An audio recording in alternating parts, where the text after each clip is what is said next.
Students of class 12th, welcome in next chapter, that is chapter 4, reproductive health. Students, what is reproductive health and what is the problem? Now reproductive health, what is its mean? Reproductive health means a total well-being in all aspect of reproduction. That means physical, emotional, behavioral and social. Okay. Problems क्या क्या आती है actually reproductive health के during?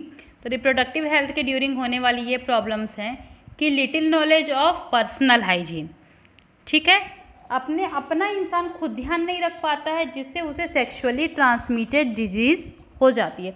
Early marriages, you know about that, awareness नहीं होता, जिससे बहुत general awareness नहीं होते, जिससे बहुत सारे बच्चे पैदा हो जाते हैं, ठीक है, और मिथ्स वगैरह होती है और सेक्स रिलेटेड इश्यूज़ के बारे में, ठीक है। तो स्ट्रेटजीज़ के लिए ये आप लोगों की टॉपिक है, ठीक है, ये आप लोग पढ़ेंगे। फैमिली प्लानिंग सबसे बढ़िया है। एक होता है बैन करना चाहिए किसे, एमनियोस्टेंसिस पे। Students, you know that what is एमनियोस्टेंसिस?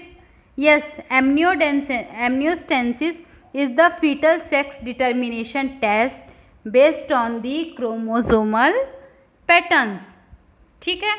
इससे क्या करते हैं, इससे चेक करा लेते हैं कि आइदर फीटस इज मेल और female, after that male foetus की किलिंग कर दी जाती है, ठीक है। तो ये भी बैन होना चाहिए। ये जो स्ट्रेटेजीज का मीनिंग होती है प्लानिंग, कि रिप्रोडक्टिव हेल्थ को बनाने में हम किस तरीके से प्लान करें। Now you know about the population explosion. Population explosion आपने वर्ड सुना है? यदि आपने कभी ऐसे लिखा होगा पॉपुलेशन प्रॉब्लम के ऊपर तो ये वर्ड भी यूज़ किया होगा, ठीक है। अचानक से रेट ऑफ पॉपुलेशन बढ़ जाए, ग्रोथ रेट ऑफ पॉपुलेशन, ठीक है।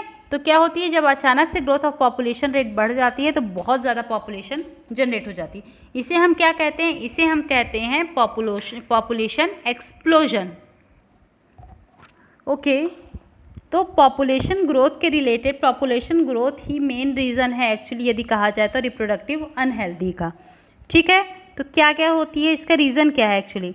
डेथ रेट कम हो गई, ठीक है, मोर्टिलिटी रेट कम हो गई, देन इन्फेंट मोर्टिलिटी रेट भी कम हो गई और रिप्रोडक्टिव एज वाले नंबर बढ़ गए, ठीक है। अब नाउ ये हो तो रहा है पॉपुलेशन एक्सप्लोजन, बट उसको कंट्रोल में करना है। तो उसको कंट्रोल में करने के क्या क्या मेजर्स हो सकते हैं? तो मैरिज लेवल को बढ़ाना चाहिए, ठीक है। देन फैमिली प्लानिंग या छोटी फैमिलीज़ के लिए इंसेंटिव्स या रिवॉर्ड देना चाहिए। देन कॉन्ट्रासेप्टिव मेथड्स यूज़ करने के लिए क्या करना चाहिए? मोटिवेट करना चाहिए। और हम दो हमारे दो के स्लोगन को वन चाइल्ड नॉर्म कर देना चाहिए, ठीक है। नाउ अब बर्थ कंट्रोल कैसे होगा? एक्चुअली जब पॉपुलेशन को कम करने की बात आती है तो जिंदा हैं जो उन्हें मार तो सकते नहीं हैं, तो पॉपुलेशन कंट्रोल कैसे होगी? पॉपुलेशन कंट्रोल होगी बर्थ रेट में कंट्रोल करके, ठीक है। बर्थ रेट में कैसे कंट्रोल किया जाए? तो आइडियल बर्थ रेट में The most important step to control population growth is to motivate smaller family by using contraceptive methods. What are the contraceptive methods? नाम सुना है contraceptive methods? Contraceptive का meaning होता है, contraceptive are that device that stops the fusion of male and female gamete. Contraceptive वो device होते हैं जो मेल एंड फीमेल के फ्यूज़न को रोकते हैं। जब male gamete sperm and female gamete ovum का जब फ्यूज़न ही नहीं होगा तो कहाँ से ज़ायगोट बनेगा, कहाँ से चाइल्ड का बर्थ होगा, ठीक है। नाउ अब जो आइडियल कंट्रासेप्टिव होगा, क्योंकि किसी भी चीज़ को तो कंट्रासेप्टिव के जैसे यूज़ नहीं कर सकते हैं, तो उसमें कुछ प्रॉपर्टीज़ होंगी। क्या क्या प्रॉपर्टी होना चाहिए? यूज़र फ्रेंडली होना चाहिए, ठीक है, मतलब कोई नुकसान नहीं होना चाहिए उसको यूज़ करने के बाद, इजीली अवेलेबल, आसानी से मिल जानी चाहिए, ठीक है, इफ़ेक्टिव होना चाहिए और साइड इफ़ेक्ट नहीं होने चाहिए, ठीक है, और सेक्सुअल ड्राइव या डिज़ायर वगैरह पे, दैट मीन्स उसमें मतलब कोई इफेक्ट नहीं होना चाहिए। Okay, then methods of birth control. अब हम क्या, ये तो हुआ कॉन्ट्रासेप्टिव के प्रॉपर्टीज़। नाउ अब बर्थ कंट्रोल के लिए हम कौन कौन से मेथड्स यूज़ कर सकते हैं? दैट आर द नेचुरल या traditional method, barrier method, IUDs, oral contraceptive, injection and implants और सर्जिकल मेथड्स। नेचुरल मेथड्स में 3 मेन है, period abstinence, then coitus interruption and lactation amenorrhoea. तो पीरियड अब्स्टिनेंस में क्या आ जाता है? पीरियड अब्स्टिनेंस मीन्स जब ओवल्यूशन के ड्यूरिंग यदि हम कॉइटस को अवॉइड करें, ओवल्यूशन के ड्यूरिंग ओवल्यूशन के ड्यूरिंग यदि कॉइटस को अवॉइड करें, या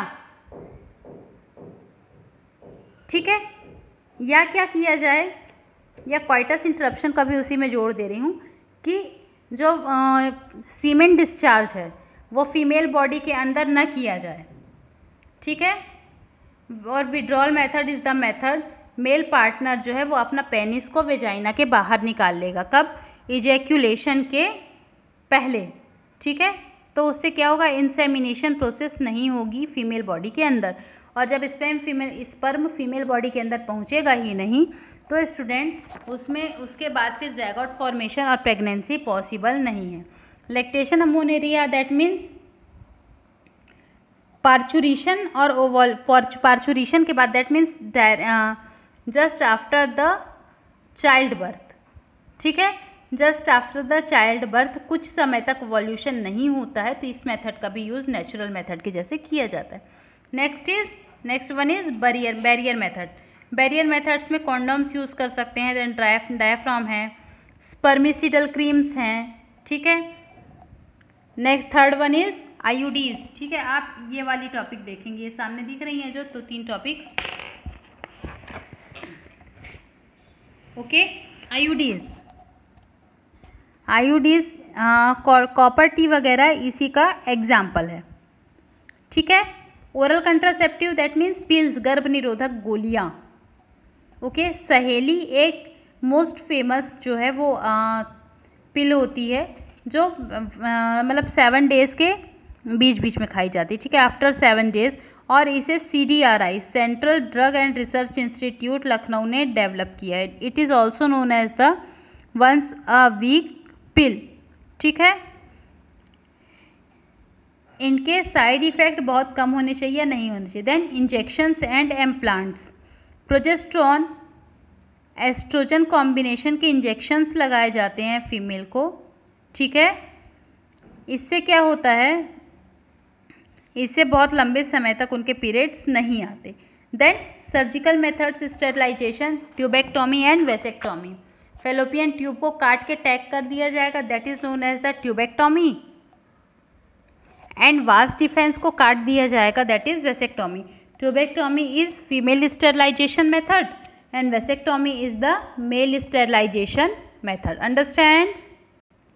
नाउ स्टूडेंट्स, ये तो सारे बर्थ कंट्रोल मेथड्स हैं, बट यदि बाय मिस्टेक, ठीक है, किसी बर्थ कंट्रोल मेथड के फेल होने के कारण या किसी और कारण से अनवांटेड प्रेगनेंसी हो जाती है तो उसे टर्मिनेट कैसे किया जाए, ठीक है। यदि मान लीजिए अनवांटेड प्रेगनेंसी हो गई,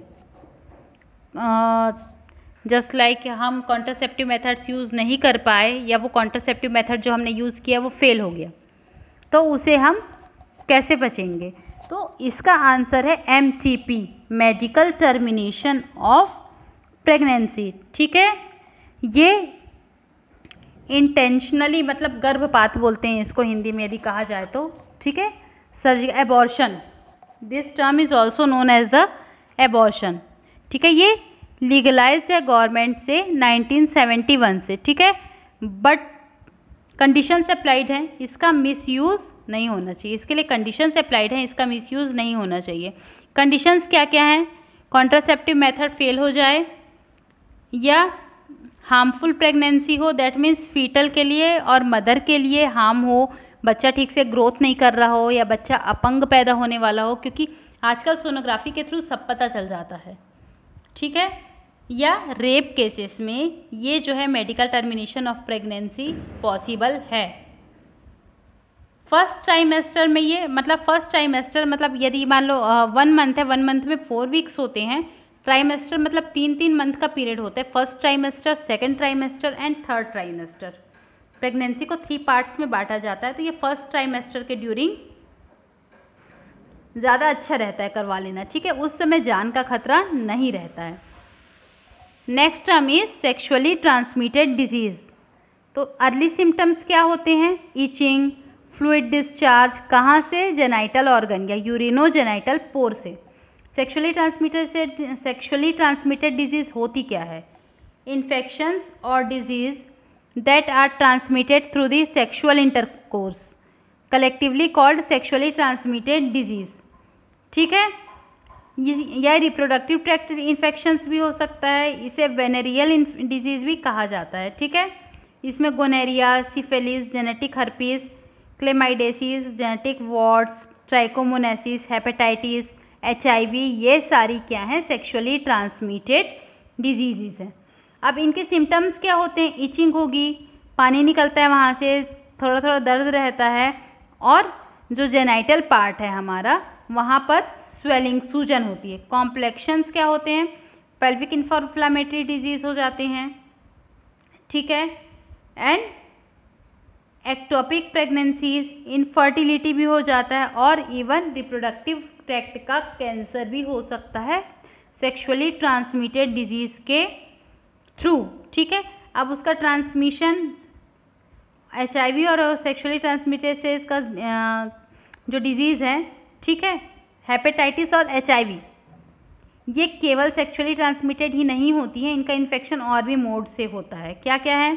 इंजेक्शन या नीडल या सर्जिकल इंस्ट्रूमेंट, जब इन्फेक्टेड पर्सन से हेल्दी पर्सन में इंजेक्ट किया जाता है ना, तो उसके मॉलिक्यूल्स वहाँ चले जाते हैं। देन ब्लड ट्रांसफ्यूजन के थ्रू, और इन्फेक्टेड मदर से चाइल्ड में जा सकते हैं। अंडरस्टैंड? देन प्रिवेंट कैसे होगा? अननोन पार्टनर्स या मल्टीपल पार्टनर्स के साथ सेक्स नहीं करना चाहिए। यदि सेक्स कर रहे हैं तो कॉन्डम या कॉइटस का यूज़ करना चाहिए सेक्सुअली इंटरकोर्स के दौरान, ठीक है। और यदि मान लो कुछ इस तरीके का डाउट होता है कि हाँ हमें इन्फेक्शन हो सकता है, हम इन्फेक्टेड हो गए हैं, तो हमें डायरेक्ट गाइनेकोलॉजिस्ट या क्वालिफाइड डॉक्टर के से मिलना चाहिए। इसके लिए स्पेशलाइज्ड डॉक्टर होते हैं जो उन्हें हम कहते हैं gynaecologist, okay. Now next topic, next and last topic of this chapter is infertility, the inability to produce children of spite of unprotected sexual cohabitation, that is known as the infertility। बहुत कोशिश कर रहे हैं लेकिन pregnancy नहीं हो पा रही है, ठीक है। The reason of infertility could भी फिजिकल भी हो सकता है, कॉन्जेनाइटल भी हो सकता है, drugs, immunological and even physiological. Physiological means body कमज़ोर हो, ठीक है, या मेंटली अनहेल्दी हो, इस तरीके से। स्पेशलाइज्ड हेल्थ केयर यूनिट्स हैं जो इनफर्टिलिटी के लिए काम करती हैं, इन्हें हम इनफर्टिलिटी क्लिनिक्स कहा जाता है, ठीक है। ये क्या करेंगे? ये आपकी प्रॉब्लम को डायग्नोस करती हैं एंड देन उसका रिजल्ट देती हैं कि हाँ ये प्रॉब्लम है, इसका ओवरकम इस तरीके से होगा, ठीक है। The infertile couple could assist to have children, ठीक है। इनफर्टाइल कपल भी चिल्ड्रन जनरेट कर सकते हैं, नेचुरली नहीं करेंगे लेकिन हाँ कुछ मेथड्स बने हुए हैं उनके लिए, ठीक है। इन्हें हम असिस्टेड रिप्रोडक्टिव टेक्नोलॉजीज या आर्ट कहते हैं। क्या कहते हैं? Art, assisted reproductive technologies. इसके 4 मेन एग्जाम्पल्स हैं जो मैं आपको एक्सप्लेन कर रही हूँ। Test tube baby programs, gift, ICSI and artificial insemination. Test tube baby functions, test tube baby program को, ठीक है, इसमें क्या होता है? इसमें वाइफ को डोनर बनाते हैं और उसके ओवम को कलेक्ट करते हैं, ठीक है, और फीमेल से स्पर्म कलेक्ट किया जाता है। Then under stimulated conditions lab में ही इनका फर्टिलाइजेशन कराया जाता है एक टेस्ट ट्यूब में, ठीक है। क्योंकि हम लैब में करा रहे हैं इसलिए इसे कहा जाता है इन विट्रो फर्टिलाइजेशन, IVF, ठीक है। देन द जायगोट डेवलप होना स्टार्ट हो गया, अर्ली एम्ब्रियो मतलब 8 ब्लास्टोमियर तक है, तभी उसे फेलोपियन ट्यूब में ट्रांसफ़र कर दिया जाता है। इस प्रोसेस को हम कहते हैं ज़िफ्ट, जायगोट इंट्राफेलोपियन ट्रांसफ़र, ठीक है। और एम्ब्रियो जो है 8 ब्लास्टोमियर का, उसे यूट्रस में ट्रांसफ़र करते हैं यदि, तो उसे हम क्या कहते हैं? IUT, intra uterine transfer. है समझ में? यदि 8 ब्लास्टोमियर से कम का है तो उसे हम जिफ्ट के थ्रू ट्रांसफ़र करेंगे। कहाँ करेंगे? फैलोपियन में। ओके, बट यदि मान लो 8 ब्लास्टोमियर से ज़्यादा का है तो उसे हम कहाँ ट्रांसफ़र करेंगे? डायरेक्ट यूट्रस में। ठीक है। द फीमेल जो कंसीव नहीं कर सकती हैं, एम्ब्रियो उनके में एम्ब्रियो किससे बनेगा? Fusion of gamete in other female. ठीक है, तो उन्हें हम क्या कर सकते हैं? ट्रांसफ़र कर सकते हैं। दैट मीन्स यदि मान लो कोई फीमेल है जिसके में एग प्रॉपरली डेवलप नहीं हो रहा है तो वो किसी और फीमेल का एग भी डोनेट करवा सकती है। ठीक है, ये सारे प्रोसेस क्लिनिक्स पे होती हैं actually. Then gamete intrafallopian transfer. अच्छा, यहाँ पर क्या किया जाएगा? यहाँ पर ओवम जो है वो कलेक्ट कर लिया जाता है डोनर का फैलोपियन ट्यूब में। ठीक है, ओवम तो आ गया।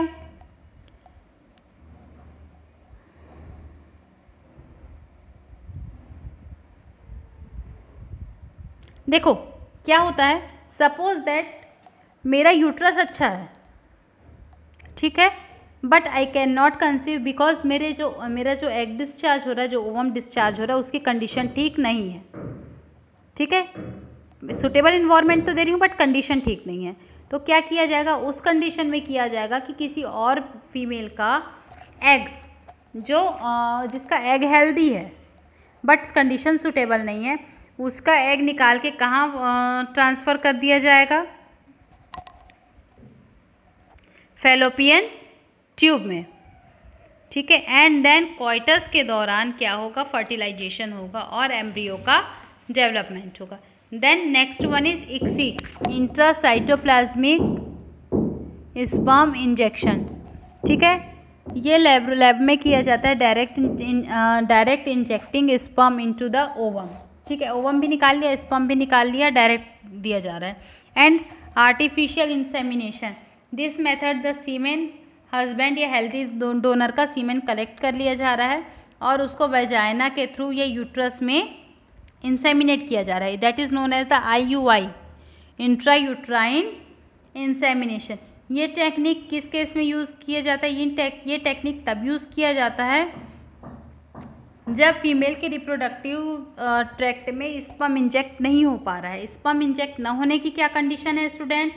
Very low sperm count. ठीक है, जब स्पर्म काउंट बहुत कम होता है तो उस कंडीशन में स्पर्म जो है वो आर्टिफिशियल इंसेमिनेशन के थ्रू इंजेक्ट किया जाता है। स्टूडेंट्स, ये चैप्टर आज फिनिश होता है। नेक्स्ट डे पे हम नेक्स्ट चैप्टर पढ़ेंगे। The next chapter which we have to study that is chapter 5, principle of inheritance and variations. ठीक है, थोड़ा सा पढ़ के रखेंगे ताकि ये चैप्टर समझ में आए। Okay, thank you.